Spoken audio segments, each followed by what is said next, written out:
Hi, this is Hugh Little. I'm in my office at the southern headquarters of Red Cap Sales Coaching today, and I wanted to share a couple of things with you. First of all, the gentleman in this photograph right here is my great-great-grandfather, and that's significant because he is the original Hugh Little. His father came over from Scotland, and his name was John, and he was the very first little immigrant to the United States. Maybe you can see the little hole here. I think somebody actually poked a hole in it when it was being moved, but I like to tell everybody that it was a bullet hole that's there. I think that's more exciting than poking a hole in it. This young lady here is my great-great-grandmother Elizabeth. She was Hugh's wife. And the reason I wanted to show you these old photographs is that I think it's very important for us to be in touch with the ones who have gone before us.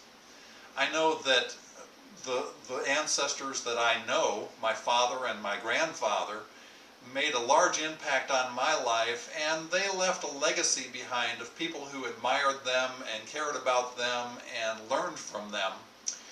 And it's the same for us, especially in the books that we read. Did you know that there's just an immense amount of material out there? There are books like How to Win Friends and Influence People by Dale Carnegie that was written a number of years ago, but still is so pertinent for us today. Think and Grow Rich by Napoleon Hill is one of the all-time classic self-help and motivation books that ever existed, and it was written back in the early 1900s. And eventually my book, Selling for Fun and Profit, Take the Icky and Scary Out of Sales, will be a classic, and people will look back and say, oh, this was written back in the 2000s, but it's a pretty good book. And so I urge you to go to the library or go to the bookstore and find some of these great old classic books and read them and learn from them. Learn from the ones who went before. Learn from the older people. Learn from those who shared their experience in so many great ways. That's all for today, but I'll see you again direct from beautiful Sebring, Florida.